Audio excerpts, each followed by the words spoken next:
Welcome back HV morning with फरा में खुश आमदीद। और आज हम बात करेंगे कुछ हेल्थ की, कुछ खूबसूरती की। और खूबसूरती जो है वो हम सब के लिए बहुत इंपॉर्टेंट होती है, लेकिन जब तक हम सेहतमंद रहते हैं हम खूबसूरत रहते हैं, और जब हमारी सेहत गड़बड़ होना शुरू हो जाए तो हमारी खूबसूरती पे भी असर आना शुरू हो जाता है। बट बहुत सारे आजकल जैसे कहते हैं एस्थेटिक मेडिसिन्स में इतना कुछ है कि जिसके साथ आप अपनी बहुत सारे ऐसे इश्यूज़ जिनके बारे में हम परेशान हो जाते थे उनको कवर कर सकते हैं, उनके बारे में हेल्प ले सकते हैं। आज हम उन्हीं लेटेस्ट इंटरवेंशंस की बात करेंगे, और बात करने के लिए मेरे साथ मौजूद है मारूफ डर्मेटोलॉजिस्ट डॉक्टर शुमाइला। अस्सलाम वालेकुम। वालेकुम अस्सलाम। कैसी है डॉक्टर शुमाइला? बिल्कुल ठीक, अल्हम्दुलिल्लाह। How are you? I am good. शुक्र है कि हम इस एज और सेंचुरी में पैदा हुए हैं कि जहाँ पर ये मैं अक्सर सोचती हूँ कि बड़ा करम है अल्लाह का कि हम चीज़ों को फिक्स करने की एबिलिटी भी रखते हैं और नो हाउ और नॉलेज भी है। हाँ, और चीज़ें अवेलेबल भी हैं। बिल्कुल। लेकिन मुझे बताइए कि अभी जैसे नया जब ये एस्थेटिक मेडिसिन का सिलसिला शुरू हुआ था तो एक वो जिसे कहते हैं पाउट लिप्स का बहुत ट्रेंड था, और एक जिसे कहते हैं हाई चीक बोन्स का भी बहुत इन था, एंड देन आईब्रोज को भी सब थिक एंड रेज आईब्रोज के चक्कर में थे, देन जॉ लाइन जो है उसका बड़ा इन हुआ, एंड देन ये सब चीज़ें आजकल कैसे देखी जा रही हैं और क्या ट्रेंड्स? हाँ Farah, the trends are shifting towards the subtle changes. अब ना लोग चाहते हैं कि वो फेस उनके ट्रांसफॉर्म भी हों, लेकिन जो ये चेंजेस बहुत सटल हों। जैसे हमने फैशन में देखा ना कि अब बहुत ज़्यादा एक्सट्रीम फैशंस नहीं होते कि अब जो भी कैरी उसको बेहतर कर ले, चाहे वो शॉर्ट शर्ट पहन रहा हो, चाहे वो लॉन्ग शर्ट पहन रहा हो, किसी भी वेजेस पहन रहा हो या हील्स पहन रहा हो, स्टिलेट्स पहन रहा हो, तो आपने उसको सटली और ग्रेसफुली कैसे कैरी करना है। Same is with the face enhancements. अब ना लोग जो लोग करते हैं अभी भी वही बात है कि अपनी अपनी किस लोगों की विश भी होती है, अपनी मर्जी से करते हैं। लेकिन हमारे यहाँ जो एक ट्रेंड जो है वो जिसको हम कहते हैं और जिस पे हम लोगों को गाइड भी करते हैं इस तरह से, they are more towards the subtle changes, यानी कि हर फीचर का दूसरे फीचर के साथ सिंक इन होना बहुत ज़रूरी है। जब ये चीज़ें शुरू हुई थी ना तो पर्टिकुलरली अलग अलग फीचर्स पे लोग काम करते थे कि लिप्स इन्हांस हो जाएं, नोज़ अच्छी हो जाए, हाई चीक्स हो जाएं, तो शायद फेस की शेप जो है वो हमारे ब्रॉडर फेस हैं एशियंस के, तो जाहिर है वो थोड़ा सा वी शेप में लगेंगे। लेकिन अब ना ज़ाहिर है काम कर करके चूँकि उस वक्त वो फील्ड भी नया था, हम लोग भी नए थे और प्रोडक्ट्स भी नए थे, तो अब जब सारी चीज़ें समझ में आने लगी हैं तो अब ये समझ में आती है बात कि हर फीचर का दूसरे फीचर के साथ सिंक इन करना बहुत ज़रूरी है। ठीक है। तो मैं पेशेंट्स को हमेशा ये कहती हूँ कि अगर नोज़ आपको नहीं अच्छा लग रहा ना, तो वो इन रेलेवेंस या इन रेफरेंस टू आपके लिप्स और चिन भी हो सकता है। तो वो एक ओवरऑल फेस को एज अ कैनवस देखना जो है ना, अब हम उसको एज अ कैनवस देखते हैं। ठीक है। अब हम कोई एक चीज़ ठीक नहीं करते, हम उसको ब्लेंड इन करने की कोशिश करते हैं, जस्ट लाइक मेकअप। यानी कि अगर हम खाली लिपस्टिक लगा लें तो हमें कहीं ना कहीं कमी लगती है, आईज जो है वो इन्हांस नहीं लगती। It's just like an art. तो आप फेस को एक कैनवस की तरह लेते हैं अब हम, और उसमें सटल चेंजेस, और जैसे हम न्यूड मेकअप वही बात करते हैं ना, natural look of the makeups है, इसी तरह सटल चेंजेस जो है फेशियल ट्रांसफॉर्मेशंस में भी आती हैं। फिर जो है बहुत ज़्यादा ट्रेंड जो 2024 का मैं ट्रेंड कहूँगी और आगे आने वाले दिनों पे भी इस पे काम हो रहा है, that is the regenerative things. Fillers और बाकी जो चीज़ें जो स्किन में डालते हैं वो भी सारी, और जो प्रोसीजर्स हम करते हैं वो सारा फोकस है अब इन चीज़ों के ऊपर कि आपका अपना कोलेजन कैसे इन्हांस हो रहा है, यानी कि क्वालिटी ऑफ द स्किन पे कितना काम हो रहा है, उसकी रीजनरेशन पे, कोलेजन बिल्डिंग पे, आपकी इलास्टिसिटी और फर्मनेस ऑफ द स्किन पे। इसलिए कि जब अंदर से सारी चीज़ें ये ठीक होंगी और एक जान होगी स्किन के अंदर, तो ही ऊपर से वो रिजिलियंट भी लगेगी, लशियस भी लगेगी, तो और एंटी एज्ड भी लगेगी। डेफिनेटली स्किन पे उतनी शाइन आएगी। तो वो जो आपका नेचुरल कोलेजन है उसके ऊपर काम हो रहा है। उसमें बहुत सारे हम उनको बायोस्टिमुलेटर्स कहते हैं वो आ गए हैं, जिसमें पॉलीलैक्टिक एसिड है, पॉलीकैप्रोलैक्टोन फिलर्स हैं, मतलब HA के अलावा बहुत सारी अब ऐसी चीज़ें भी आ गई हैं जो आप ओवरऑल पूरी स्किन पे प्लेस करते हैं, और उसके बाद वही जैसे मैंने कहा कि वो सटल इंप्रूवमेंट करती है और आपका अपना कोलेजन जो है वो बिल्ड करती है। ठीक है। इसी तरह बायो रिवाइटलाइजर्स है जिनको स्किन बूस्टर्स कहते हैं, उनका भी यही काम है कि उनमें नॉन क्रॉस लिंक्ड HA हैं जो कि वॉल्यूम नहीं देते। सही। ये जितने भी चीज़ों के मैंने नाम लिए, दे आर नॉट वॉल्यूमाइजिंग। सो उस पे पेप्टाइड्स हैं, उसमें अमाइनो एसिड्स हैं, वो जाके दोबारा स्किन के कंटेंट पे और उसके अंदर जो इन्हांसमेंट है स्किन में जहाँ चाहिए होती है वहाँ पे काम करते हैं। तो अगेन जब सारा कुछ अंदर इन्हांस होता है तो एक लिफ्टेड इफेक्ट आता है और आप एक मतलब एक अच्छी स्किन के साथ और एक हेल्दी और यूथफुल स्किन के साथ आते हैं। अब हम बात करते हैं डिवाइसेस की। ठीक है। लेकिन इससे पहले थोड़ा सा एक बता दीजिए कि ये इस प्रोसीजर जो नए लोग हैं या जिन्होंने पहले कोई प्रोसीजर नहीं करवाया वो ऑप्ट कर सकते हैं, जो पहले बहुत सारे मल्टीपल नहीं, ये प्रोसीजर कोई भी ऑप्ट कर सकता है, बिकॉज ये आर फूड फॉर स्किन ना। तो ये स्किन डीप जाके उसकी हेल्थ को, उसमें जो उसकी कैपेसिटी ऑफ थिकनिंग है उसको इम्प्रूव करते हैं, उसको थिक करते हैं, उसमें उसकी फाउंडेशन को स्ट्रॉन्ग करते हैं। मतलब ये आपके कोई फीचर्स को चेंज नहीं करते, मतलब इनको लगाने के भी मल्टीपल तरीके हैं। कुछ तरीके हम इन्हांसमेंट के लिए यूज़ करते हैं, और कुछ हम जब इनका एक वॉश फेस के ऊपर डालते हैं तो they are just going to build the collagen, natural collagen को किक करता है। इसी तरह PRPs तो हम बहुत पहले भी करते थे। There is a new thing which is called exosomes. Exosomes भी जो है वो टाइनी वेसिकल्स हैं, एक्स्ट्रा सेलुलर, यानी कि सेल से निकली हुई टाइनी वेसिकल्स हैं, और वो उसके अंदर DNA भी है, RNA भी है, उसमें ग्रोथ फैक्टर्स भी हैं जो कि सेल से मतलब इंड्यूस किए गए हैं और उससे इंडक्ट किए गए हैं उससे, और उसके अलावा उसमें मैसेंजर सेल्स भी हैं, यानी कि वो एक तरह से मैसेंजर का काम करता है एक सेल से दूसरे सेल के दरमियान। ठीक है। यानी कि अगर आपके बाल वीक हैं तो हमने एक्सोसोम्स डाल दिए, तो they are telling the older cells या फॉलिकल्स लेट्स ग्रो, ठीक है, कि आप ग्रो करें। इसी तरह स्किन में अगर डाले तो it is telling the collagen और ग्रोथ फैक्टर्स के साथ और मैसेंजर RNA के साथ that collagen has to be build, जिससे जो है रिंकल्स और लाइंस जो हैं ठीक होंगी। सो ये सारी इन चीज़ों पे काम हो रहा है, और 2024 में एक्सोसोम्स में बहुत काम हुआ है। उसके अलावा डिवाइसेस में अगर हम बात करेंगे तो फिर रेडियो फ्रिक्वेंसी डिवाइसेस जो हैं, ख़ासतौर पे माइक्रो नीडलिंग्स या इस तरह की जो चीज़ें हैं, अगेन जो कोलेजन बिल्डिंग में हेल्प करती हैं, उसकी पॉपुलैरिटी में बहुत ज़्यादा हाइप आई। और दोबारा कौन सी चीज़ें? अच्छा, दोबारा से मतलब इसलिए कि हम तो बहुत अरसे से माइक्रो नीडलिंग और रेडियो फ्रिक्वेंसी करते थे, लेकिन फिर आपको पता है फिर बहुत सारी चीज़ें जो हैं वो फेशियल ट्रांसफॉर्मेशंस की तरफ लोग चले गए। अब चूँकि सटल चेंजेस की बात आने लगी है और किसी एक फीचर की अब बहुत ज़्यादा बात नहीं होती है, तो इसलिए वो स्किन की क्वालिटी और टेक्सचर को इम्प्रूव करने के लिए, या एंटी एजिंग में जो बात होती है कि एंटी एज स्किन लगे, तो उसमें चूँकि इसकी बहुत इंपॉर्टेंस है कि स्किन की फाउंडेशन जो है वो हेल्दी हो, तो फिर उसमें माइक्रो नीडलिंग, रेडियो फ्रिक्वेंसीज और इस तरह के जो भी स्किन रीसर्फेसिंग के प्रोसीजर हैं, जहाँ पे भी कोलेजन बिल्डिंग की बात होती है, तो वो बहुत इन है। अच्छा, अब मुझे ये बताइएगा कि किसको किस चीज़ के लिए ऑप्ट करना चाहिए? क्या खुद से डिसीजन लिया जा सकता है देखकर इन सारी चीज़ों को कि आपको क्या अच्छा लग रहा है और आप क्या समझते हैं सूटेबल है, या हमें जाना चाहिए डर्मेटोलॉजिस्ट के पास? बाज़ औक़ात डर्मेटोलॉजिस्ट इतना सारा कुछ रिकमेंड करते हैं कि वो आपको लगता है यार ये तो पॉकेट फ्रेंडली नहीं है, आप तो इस एक ट्रीटमेंट में खूबसूरती ही सिर्फ आप हासिल कर सकेंगे, ना ज्वेलरी बना सकते हैं ना और कुछ। हाँ देखिए फ़रा, वो तो फिर आपका ज्यूल जो है बेसिकली, मैं समझती हूँ, मेरा कहना लोगों को यही है, not defending anyone, but your मतलब real jewel is you're wearing yourself and no the skin you're wearing, basically you're wearing it. तो सब कुछ इसके ऊपर पहना हुआ है आपने, तो जब ये बेसिक ही आपका अच्छा नहीं होगा तो आप कुछ भी पहन लेंगे वो अच्छा नहीं लगेगा, दैट इज द फैक्ट। लेकिन जहाँ तक बात ये देखो, हमारे पास अब जो कैटेगरी ऑफ पेशेंट्स आते हैं ना, 70% of patients have googled everything, right, सही है, लेकिन वो इतने कंफ्यूज होते हैं। Definitely guidance of an expert, of a dermatologist and aesthetic physician, whatever they are going to, is very necessary, because हर प्रोसीजर हर एक के लिए नहीं है, नंबर 1। नंबर 2, हर प्रोसीजर के ड्रॉबैक जो आप पढ़ लेते हैं वैसे नहीं होते, because things vary according to person skin response, according to your ethnicity, according to your skin quality, according to your age, ठीक है, और हर चीज़ हर एक के लिए अच्छी भी नहीं है। So we see and we assess and then we decide.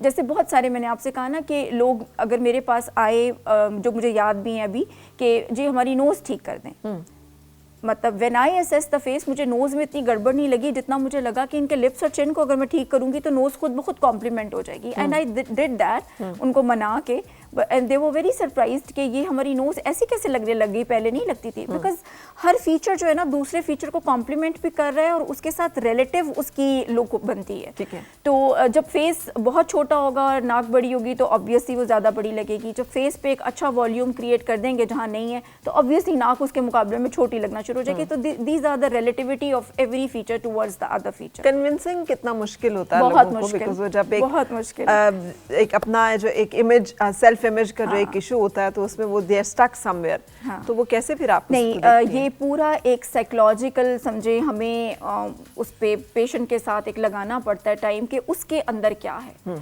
मतलब बहुत सारे पेशेंट, मैं मिसाल देती हूँ, जैसे नोज़ के पास जो हमारी लाफ लाइंस जिनको आप लोग आम जुबान में कहते हैं, उसके लिए वो कहते हैं जैसे आके बैठे कि इसको ठीक कर दें डॉक्टर साहिबा। अब जब आहिस्ता आहिस्ता आप उनसे बात करना शुरू करते हैं, देन दे स्टार्ट रिवीलिंग कि हमारी तस्वीरें अच्छी नहीं आती, अब हम पिक्चर्स नहीं खिंचवाते, पहले की पिक्चर देख के बहुत डिप्रेशन होता है।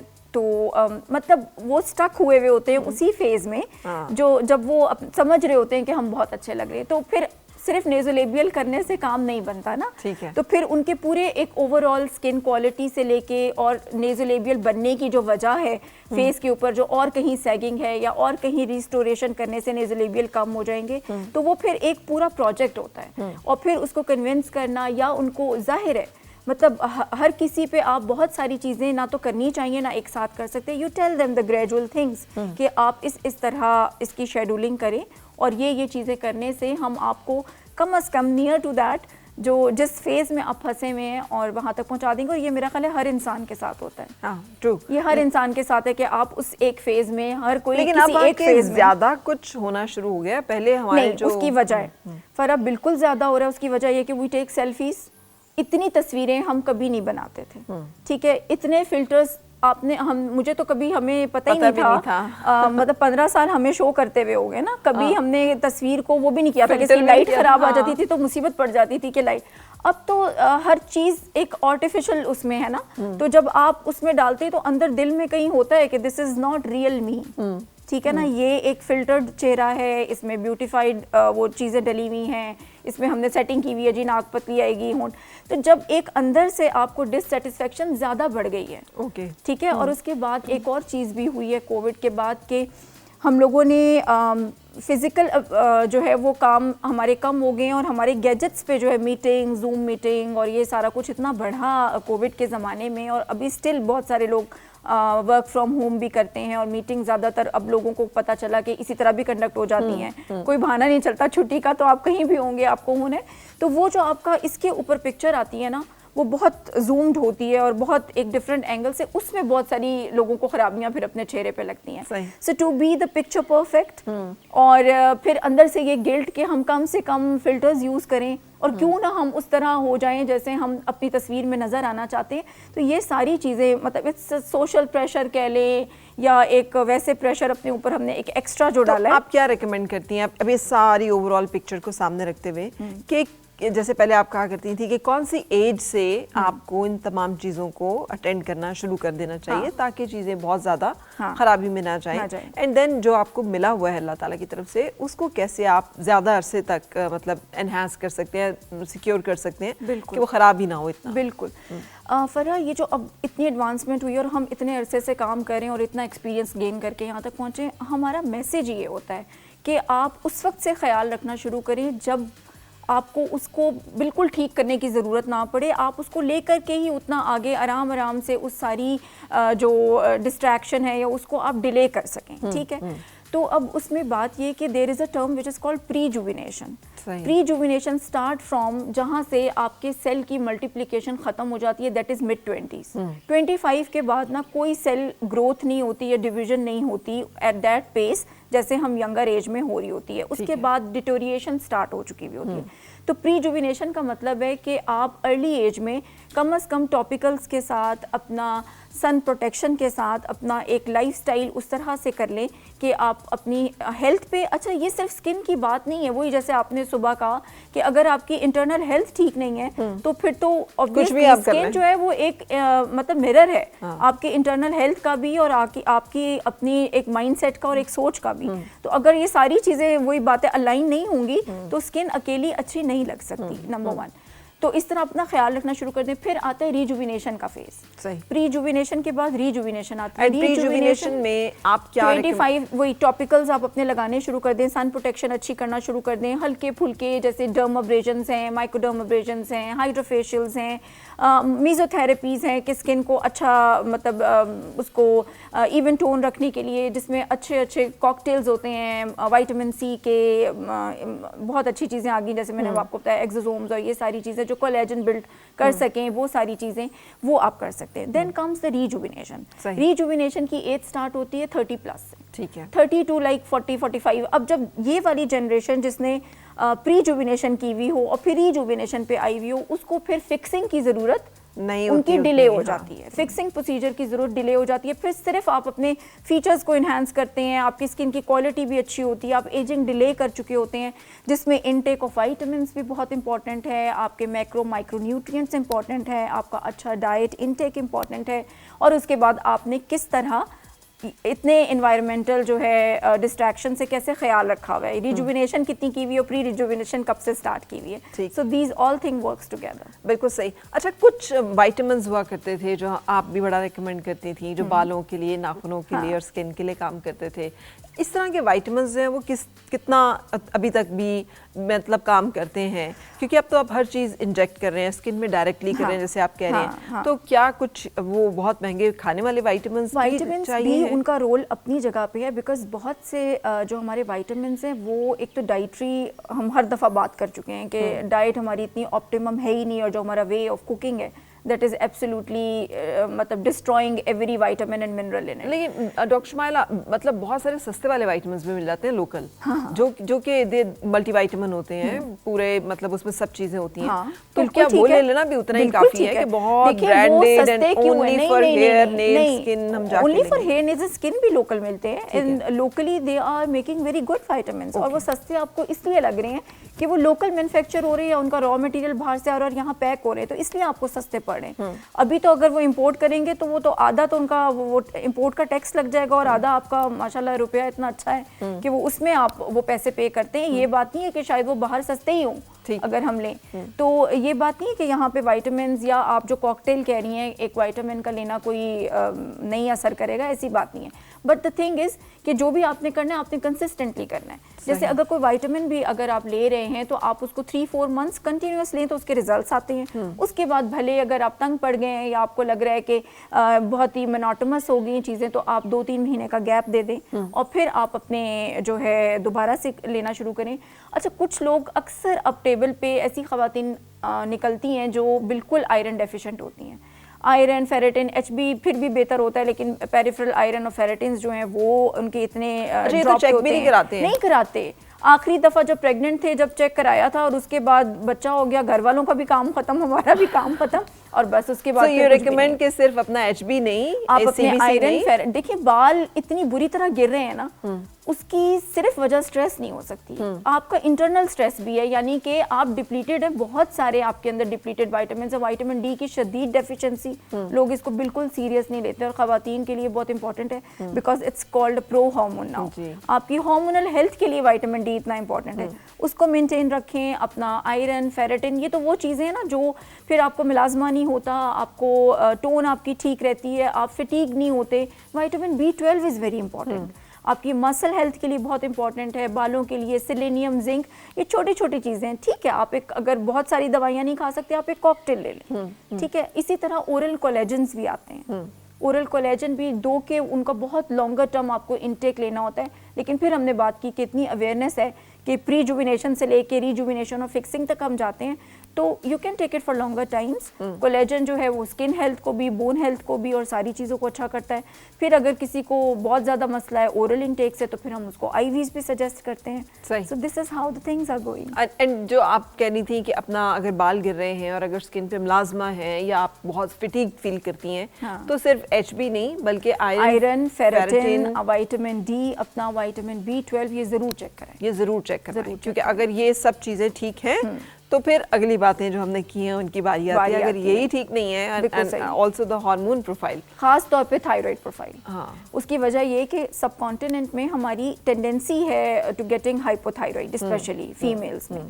सो ये तो बिल्कुल, और स्ट्रेस भी और सब इंटर रिलेट करता है। जो लोग पैनिक अटैक्स होते हैं, लोगों को एंग्जाइटी होती है, वो जाते हैं साइकाइट्रिस्ट के पास, साइकोलॉजिस्ट के पास, इट्स गुड, लेकिन पहले ये चीज़ें देख लें कि कोई घर में ही हमारी कोई चीज़ ऐसी निकल आती है जिसको ठीक करने से बहुत सारी चीज़ें ठीक हो सकती हैं। बिल्कुल सही। Thank you so much for sharing all this information with us and being here.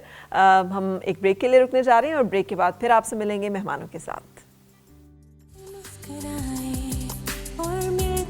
गुनगुनाए हैं गुमशुदा जो खुशियाँ।